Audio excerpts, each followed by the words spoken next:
I wanted to also dedicate the learning right now because I don't know if you heard that there's been a figure in Jerusalem, so I wanted to dedicate our learning for Shalem for all the injured.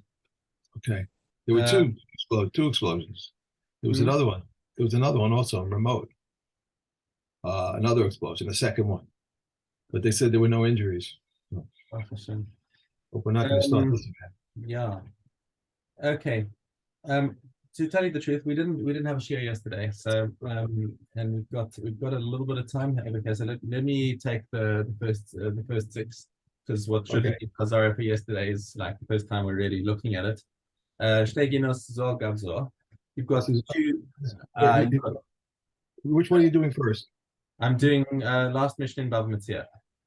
Okay. Submission. Oh, so that's where I am. Okay, that's where I put it. So you Vav. Okay. Yeah. Shteginos Zor Gavzor. So you've got this situation where you've got um, two gardens, which are with a steep hill between them. I don't know if you've got the diagram, but like I've got this one over here, which Oh wait, it's unclear. It's too close. Oh, I see it. Okay. What about the other? Right. like that. Okay. And Bahayarak ben time and some vegetables have taken root on that steep slope. Rabbi Meir Omer Shel Elyon, he says it belongs to the upper garden. Rabbi Yehuda Omer Shel Tachton. Rabbi Yehuda disagrees, says it belongs to the bottom one. Amar So Rabbi they, Meir. Hmm? they did. Neither one of them planted it. The vegetables just grew up out of their own. Yeah, yeah, Okay. All right. just something grew there that they want. Okay. Okay. All right. Amar Rabbi Meir, Im Yirtzeh Ha'elyon likach es afaro en kan yarak. He says if the upper one would excavate away his garden, then he wouldn't have any vegetables. Therefore, it's his. Amar Rabbi Yehuda, Im Yirtzeh Ha'tachton lemalos is ginaso. By the same token, the guy in the lower garden could bring in a whole bunch of trucks and dump some dirt and fill up his thing up to the same level, and again he wouldn't have any yarak. So it's living in his airspace. Amar Rabbi Meir. Okay, says Rabbi Meir. Okay, we've established that each one can prevent the other one from having the vegetables. So where's the sustenance coming from? Where are the roots coming from? The roots are coming from the ground that belongs to the upper one. Amar Rabbi Shimon. So Rabbi Shimon comes and says, "I've got the solution over here is simple. He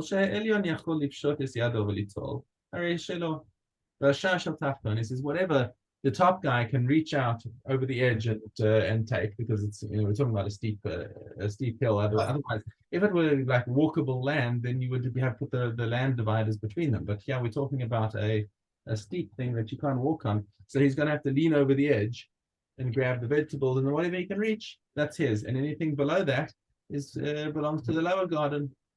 Simple enough, and that is the halacha. The hadron halach masechus Metzia. Okay. Hashutapin. So Bava Basra. We're in Hashutapin. If you've got neighbors who want to build neighbors who share a chatzer, and the normal situation is of a large chatzer where you've got there's a certain minimum measure of what Chazal defined as usable land. So if you've got a chatzer that's more than twice that, and you've got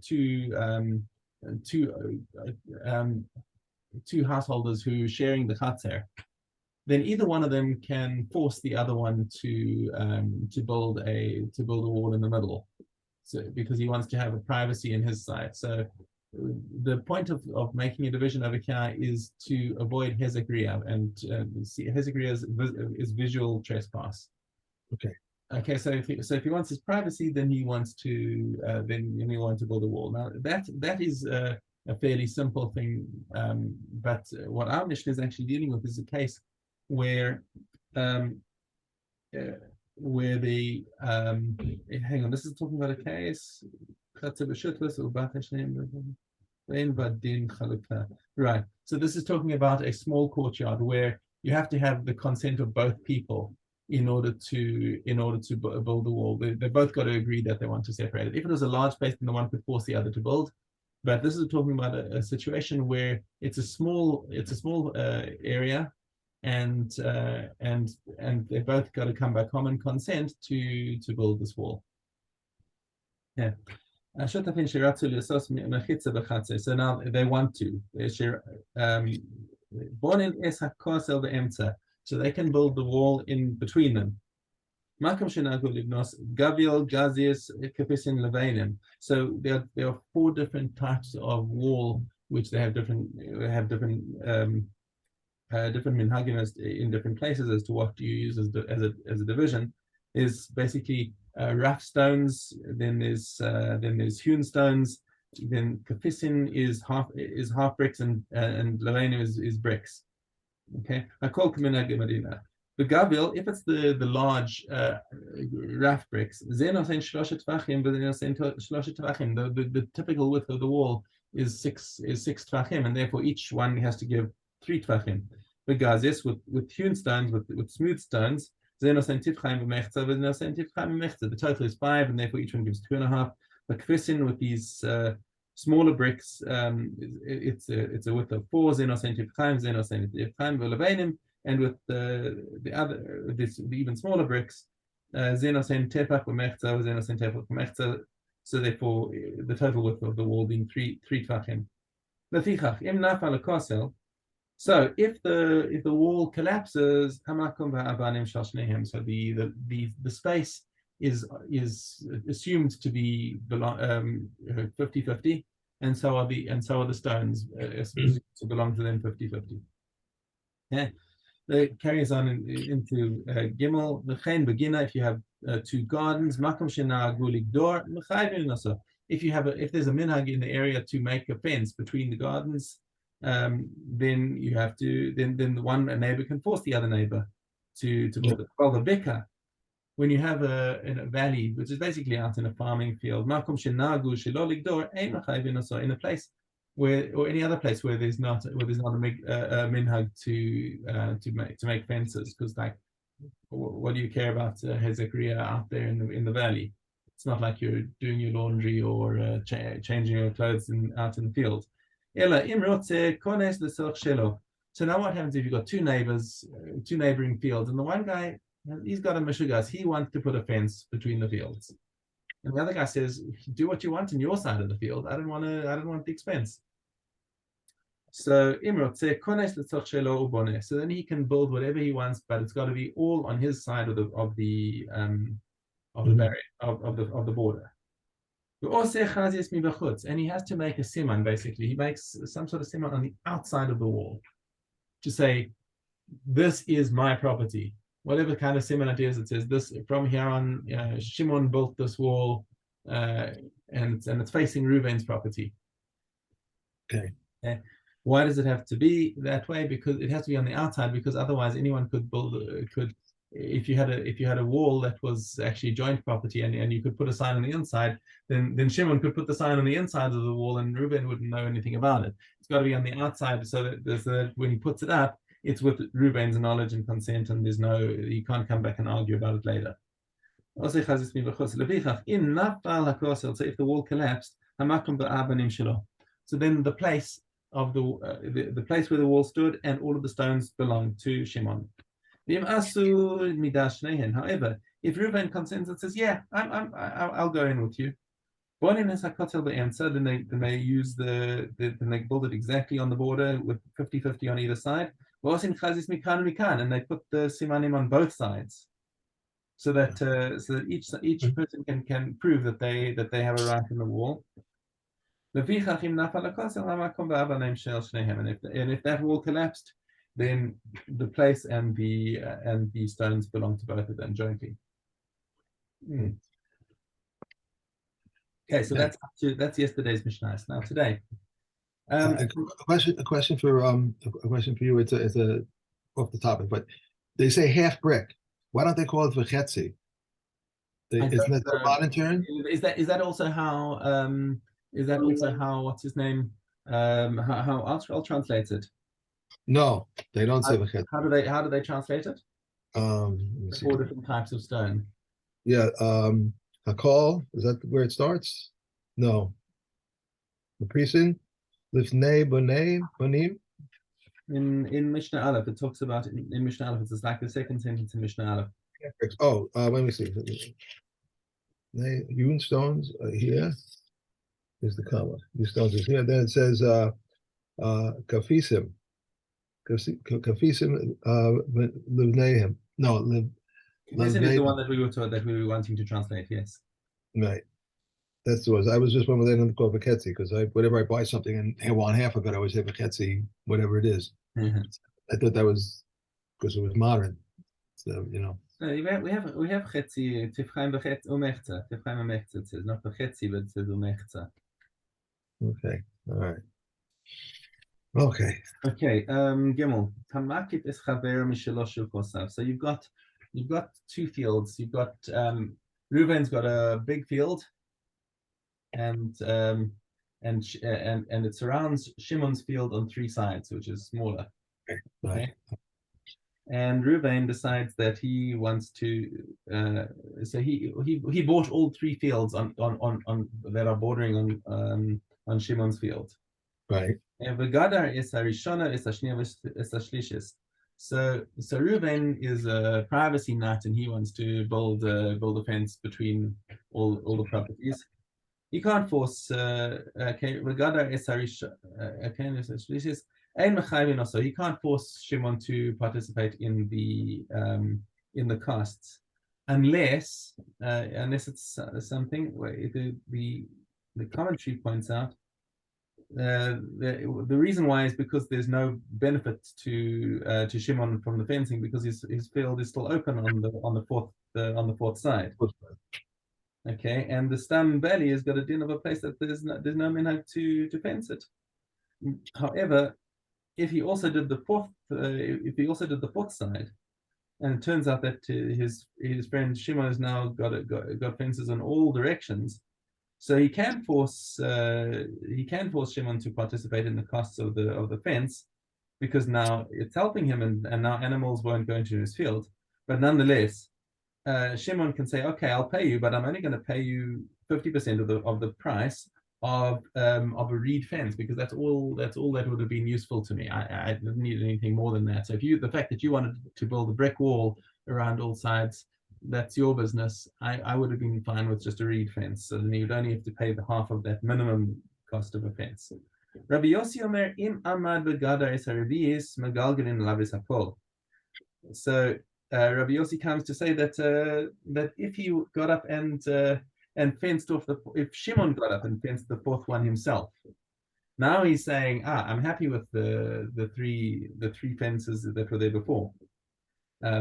So now Reuben can say, so now you're definitely getting benefit from it, and now you're going to have to pay 50% of the costs up until now. So the difference between the Tanakama and Rabbi Yossi is that according to Rabbi Yossi, you megalkin the whole price, all of the fence, since now he has fenced off in the fourth direction, so it helps him to keep out the animals. And the difference between him and the Tanakama is that according to the Tanakama, the Shimon, who's been surrounded, he only has to pay half of a reed fence, whereas Rabbi Yossi says, nah, you've just shown that you're happy with the existing wall, and now you have to pay 50% of the actual costs of the wall that Reuven put up. And the halacha follows Rabbi Yossi. Yeah. Okay. Mishna Daled. Kosel Chatzer Shenachol. So the wall of a yard that fell. Okay, so now there was a yard that had a wall between them, and it broke down, and now the neighbors decided they want to rebuild the wall. Well, I mean, but the one neighbor says, listen, I don't feel like expending more money on this. They can only force him to build up to 4 amas. Because with all that we're talking about in a chatzar is hezekriya, that one neighbor shouldn't be able to look into the other guy's yard. 4 amas is quite enough for that, because that's taller than your average human, and therefore significantly taller. I think Dalet amas is enough for an average person to be with his hands extended. So that's all he needs to contribute to. And therefore, if if such a wall had to fall down, and we're not sure if the assumption is that he has paid. Actually, so since this is a well-known halacha that everyone needs to build up to for amas, we assume that both partners have paid, unless one of them brings a raya that the other one hasn't proved. You need to bring edim that the guy refused to pay or whatever it is. If, however, the wall is rebuilt to more than 4 amas, you cannot force him to pay the costs of more than 4 amas. So now comes a situation where Reuven decided he wanted to build the wall to 6 amas. He wanted a nice big wall between them. So he took on the extra cost.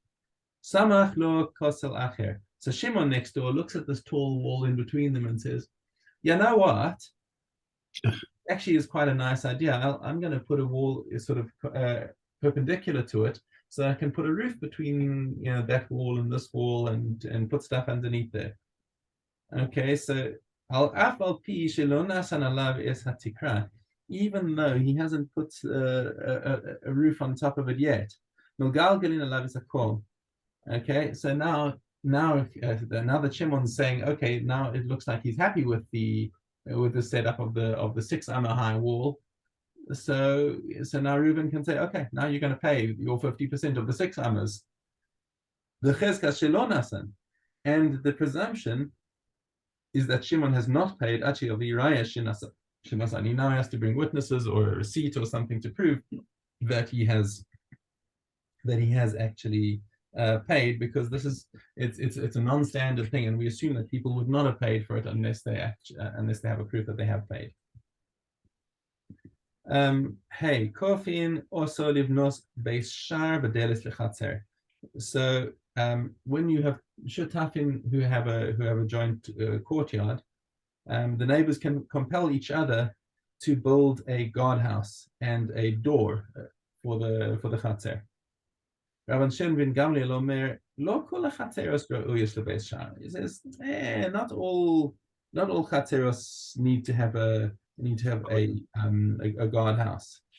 Okay, it's only one that's close to the Rishus Rabbim needs a guard hut, because if not, then why are you forcing somebody to build something for nothing that you don't even need? Now, according to the Tanakama, every chater actually needs a base shar, because sometimes the people in the Rishus Rabbim get pushed over into the smaller alleys and will go into the chater, and the halacha follows the Tanakama.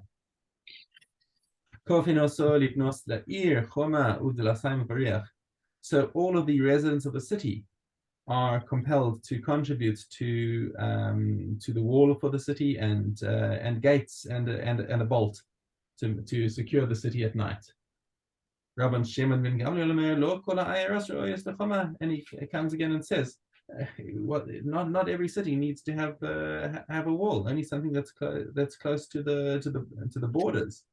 And if it's not close to the border, then why do you need to put up a wall to protect them from whom?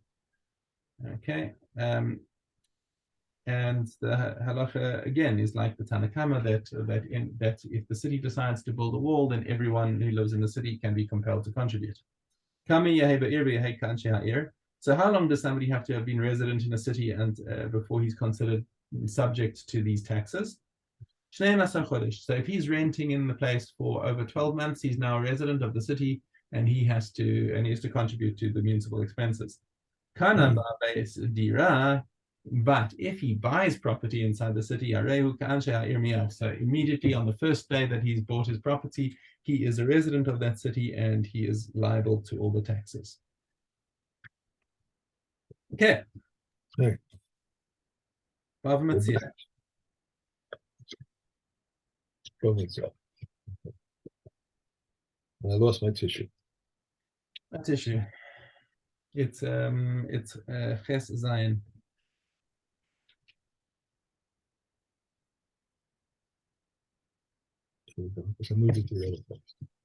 If one rents a house to another, the landlord must provide the door, the bolt, the lock, and everything that is the work of a craftsman. But anything that is not the work of a craftsman, the tenant must make for himself. Manure belongs to the landlord, and the tenant has nothing but the refuge of the oven or the double stove. If one rented a house for the year and a large leap year was declared, and it was declared for the tenant, he rented it to him by the month, and a leap year was declared, it was declared for the landlord. It happened to Sephora that one rented a bathhouse for another year, from another for 12 gold dinners for a year at the rate of 1 gold dinner per month. The incident was brought before Rabbi Shimon ben Gamliel and before Yob Rossi, and they said, let them divide the additional month. If one rented a house to another and it collapsed, he is required to provide him with a house. If it was small, he may not make it larger. If it was large, he may not make it small. If it was one, that may not make it two. If it was two, he may not make it one. And he may not decrease the number of windows, nor may he add to them, except by common agreement. Okay. That's it. Another tissue. Here we go. Okay, Bava Kama. Okay.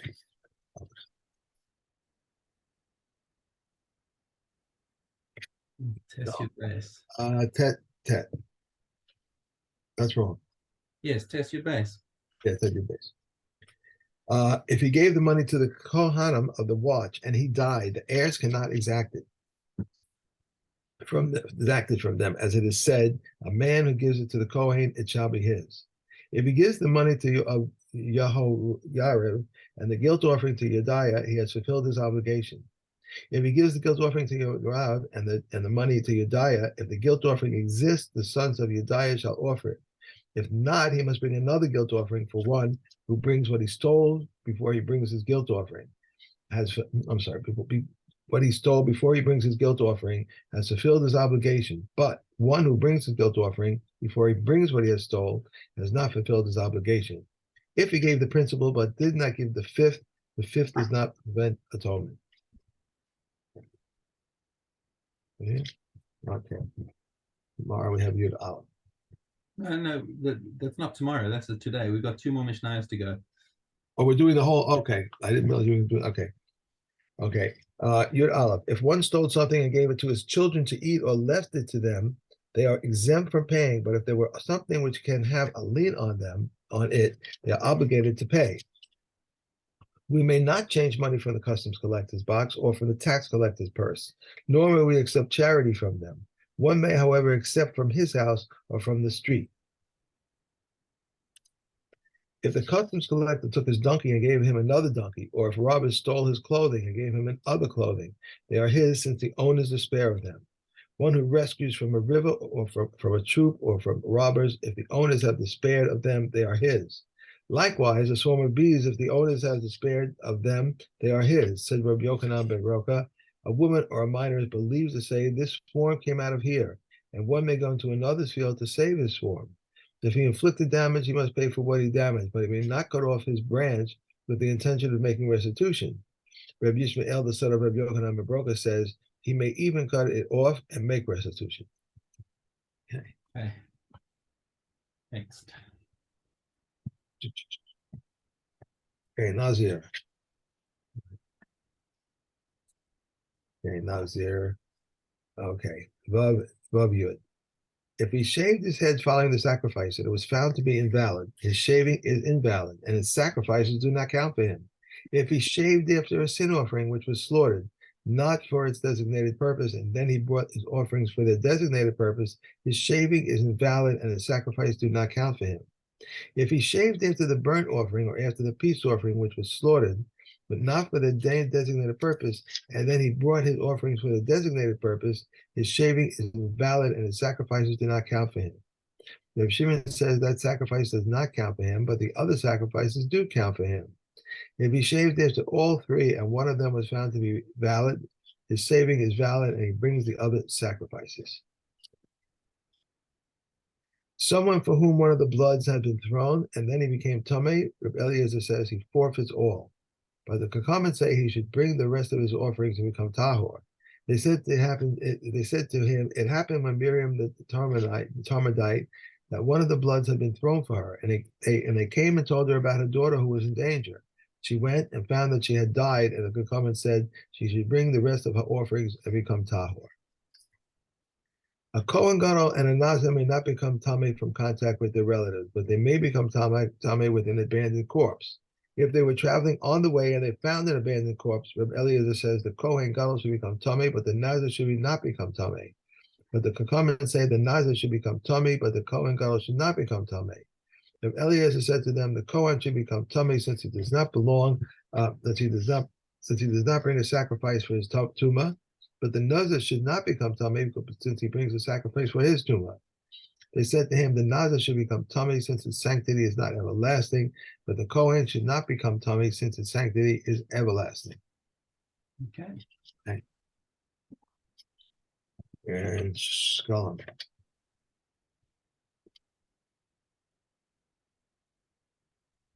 If one consecrated, this is Dalet Zion, if one consecrated his possessions and among them was an animal suitable for the altar, either male or female, if Eliezer says the male should be sold to those needing burnt offerings, and the female should be sold to those needing peace offerings. The proceeds should be used with the rest of the property for the upkeep of the temple. Rabbi Yeshua says the male themselves should be brought as burnt offerings, but the females should be sold to those needing peace offerings, and burnt offerings should be brought with the proceeds, and the rest of the property should be used for the upkeep of the temple. Rabbi Akiva said, I prefer Rabbi Eliezer's view over Rabbi Yeshua's because Rabbi Eliezer applies his logical method uniformly, whereas Yeshua differentiates.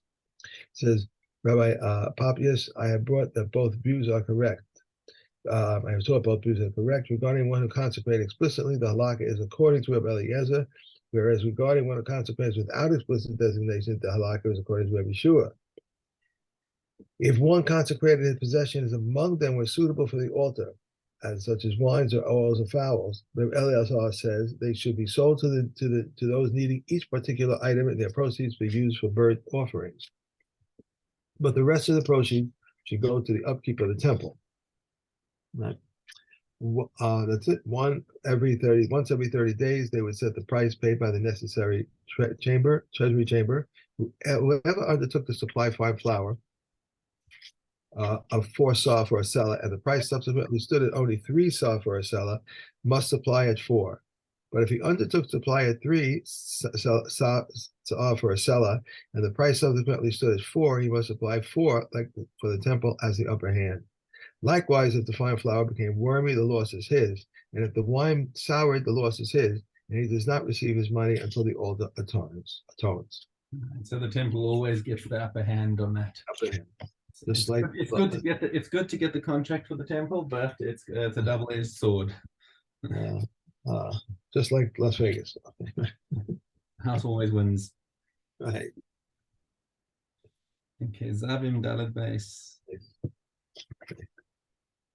If the Zav struck a blow on a crossbeam or a frame or a gutter board or a plank, even though it is merely tied down with ropes or an oven on the receptacle of the flour mill, or on the base of a millstone, on the base of a hand-powered mill, or on the measure of an olive grinder, and Reb Yossi says, additionally, a Zav who strikes on the beam of the bathhouse attendant, in all of these cases, the loaf that falls remains tahor.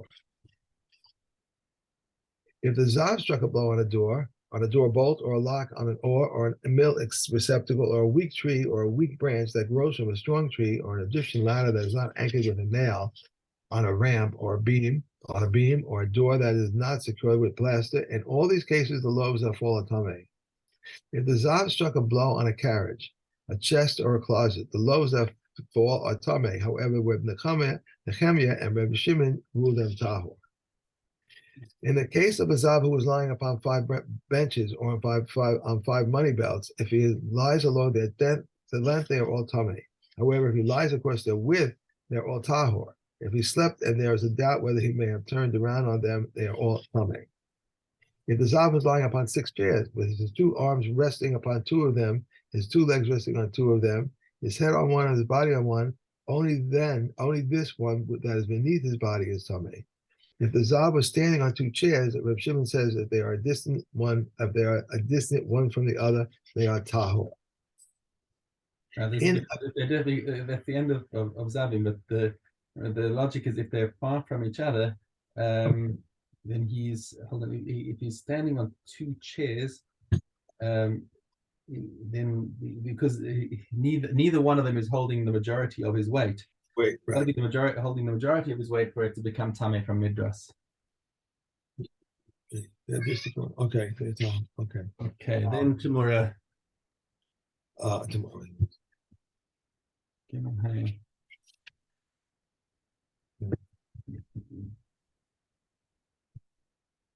No.